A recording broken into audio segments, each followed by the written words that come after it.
Summary of Romeo and Juliet, Act 1, Scene 1. Two of the Capulet family's servants are walking in the town of Verona, Italy. Samson is complaining about the Montague family and their servants. He says he will not take any more insults from them without getting angry. Gregory says that Samson talks a lot, but he will probably run away if there is a problem. Samson says he will stand. If he sees someone from the Montague house, he will walk next to the buildings and make the other man walk in the middle of the street. Gregory says that only weak people get pushed up against walls. Samson agrees that women get pushed against walls, so men can sexually molest them. He will push Montague men into the street and push Montague women against walls. Gregory says the fight is between the Capulet and Montague families and the servants for each house. Samson says he will fight the Montague men and take the virginity of the Montague women. He brags about his sexual strength, but Gregory just makes fun of him. As they joke about sex, they look up and see two servants from the Montague family. Gregory tells Samson to pull out his tool. Samson says he will pull out his naked weapon and back up Gregory. Note: Shakespeare is showing that men use different weapons for different purposes. Sex is used against women and swords are used against men. Shakespeare is also comparing a man's sex organ to a sword and sex to fighting. Shakespeare knew that his audiences liked sex and violence. Gregory decides to frown at the Montague servants, and Samson decides to make an insulting gesture by biting his thumb. In that time, it was like flipping someone off. They hope to start a fight, but not to get in trouble for making the first violent act. Abram asks if Samson is biting his thumb at him and his friend. Samson acts innocent. Gregory asks Abram if he is trying to start a fight, and Abram says no. Gregory whispers to Samson that he sees Tybalt, Lady Capulet's nephew, coming. The three then start arguing about who has the better employer, and Samson tells the Montague servants to draw their swords, pull them out. Lord Montague's nephew, Benvolio, walks up. He pulls out his sword and tells everyone to put their swords away and stop fighting. Tybalt, Lady Capulet's nephew, walks up. He thinks Benvolio is attacking Capulet servants. Tybalt says he will kill Benvolio. Benvolio says that he is trying to keep the peace, but Tybalt is angry. They fight. Citizens, some carrying clubs, shout out, "Beat them down! Down with the Capulets! Down with the Montagues!" Lord and Lady Capulet arrive. Lord Capulet wants a sword, but his wife says he is too old to fight. She says that he really needs a crutch to help himself walk. Lord Capulet sees Lord Montague arriving with Lady Montague. Now Lord Capulet really wants a sword because Lord Montague has one. Lady Capulet holds her husband back and tells him that he will not fight. Lady Montague holds her husband back too. Prince Escalus and his men arrive. The prince says that the fighters are enemies of peace and orders everyone to put down their weapons. The prince says he is tired of men who quench the fire of their rage with purple fountains issuing from their veins. The prince means that he is tired of men who can only stop being angry by hurting others and making them bleed. He says he will have anyone who does not stop fighting tortured. The prince says that the Capulets and Montagues have caused riots in the city of Verona 3 times, and the citizens have had to use weapons to try to stop the fighting. The prince says that if the Capulets or Montagues ever disturb the streets of the city again, he will have them killed. He tells Capulet to come with him and tells Montague to come to court in the afternoon. He orders everyone to leave or he will have them killed. Everyone leaves except for Lord and Lady Montague and Benvolio. Montague wants to know who had started the fight. Benvolio says that he had seen Montague and Capulet's servants fighting, and he had tried to stop them. But then Tybalt had pulled out his sword. He did not know who had started the fight. Lady Montague wants to know if Benvolio has seen her son Romeo. Benvolio says he had seen Romeo 1 hour before dawn. Benvolio had been upset and had gone for a walk. Romeo had seen Benvolio but had hidden in the forest. Benvolio had thought Romeo had wanted to be alone, so Benvolio had not gone to Romeo. Montague says that others have said that Romeo has been spending time in the sycamore forest. Shakespeare's audiences liked wordplay. Romeo is in a sycamore forest because he is sick with amour, French for love. The audience knows Romeo is lovesick, but the characters do not. Romeo walks sadly in the forest until the sun pulls back the curtains from Aurora's bed. Aurora was the Roman goddess of dawn.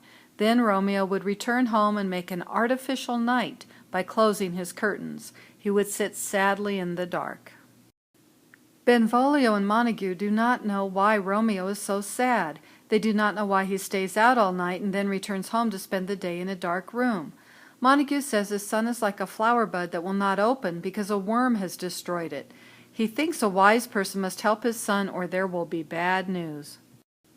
Benvolio asks his uncle if he has tried to get Romeo to explain why he is sad, and his uncle says he has. Benvolio sees Romeo coming and tells his uncle and aunt to leave, so Benvolio can try to find out what is bothering Romeo.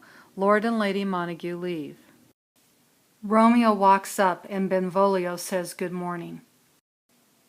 Romeo is surprised that it is still morning. He tells Benvolio that time passes by slowly when a person is sad. Benvolio asks why Romeo is sad and what causes his hours to be so long. Romeo says that he does not have the thing that makes hours short. Note, he means a woman's love. Benvolio asks Romeo if he is in love. Romeo says he is in love, but the girl does not love him back. Benvolio says that love seems nice, but it can be very difficult. Romeo says it is strange that love is blind, but it can control people. Note, Cupid, the god of love, is often shown in art and literature as being blind. He shoots arrows that make people fall in love, but sometimes his arrows hit the wrong targets. Then only one person loves, and that love is not returned. Romeo sees blood on the street and asks what fight has happened. Then Romeo says Benvolio does not need to tell him what the fight was about. Fights result from brawling love and loving hate.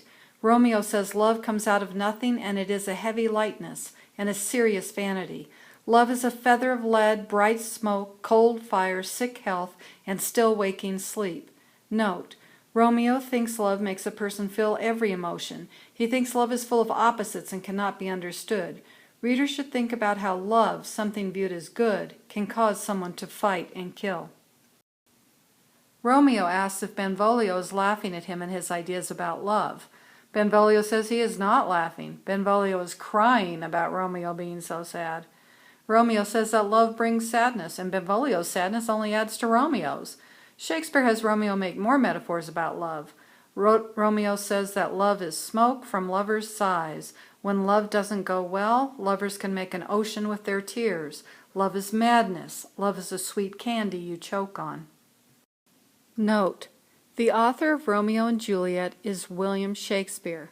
One reason that people have enjoyed Shakespeare's Romeo and Juliet for hundreds of years is that he teaches readers truths about life and human emotions in an interesting way. His metaphors make direct comparisons that make us think. Here are some of Shakespeare's love metaphors. Love is blind. Love is brawling or fighting. Love is a feather of lead. Love is smoke from lovers' sighs. Unhappy lovers cry an ocean of tears. Love is madness. Love is a piece of candy you choke on. Shakespeare also gets the attention of his audience by using oxymorons. Oxymorons are made by putting together two words that are opposites, but which can describe a real thing. By doing this, Shakespeare lets us think about times in our lives when oxymorons really do describe the situations in which we find ourselves. Shakespeare's oxymorons: loving hate and heavy lightness. An example or a situation where loving hate could occur: our parents might refuse to give us permission to do something, and they hate to upset us, but they love to protect us. Or we might see someone doing something mean, and we learn we love to hate evil people. An example of heavy lightness is we feel light when we are happy, but we feel heavy knowing our happiness will end. Romeo says goodbye to his cousin Benvolio, but Benvolio says he wants to go with Romeo. They continue talking, and Benvolio asks Romeo to tell him the name of the girl whom Romeo loves. Romeo says he loves a woman, a beautiful one. Benvolio says he knows that, but he wants to know who it is. Benvolio says it makes sense that Romeo's girl is pretty because pretty targets are the first ones that are hit. Notice, Romeo and Benvolio are speaking about this girl as if she is an object, a target that Romeo wants Cupid's arrow to hit, so she will love Romeo back. Romeo says he can't get the girl to love him. She won't accept his loving words or his gifts. She is a virgin and plans to stay a virgin and not accept kisses and sex.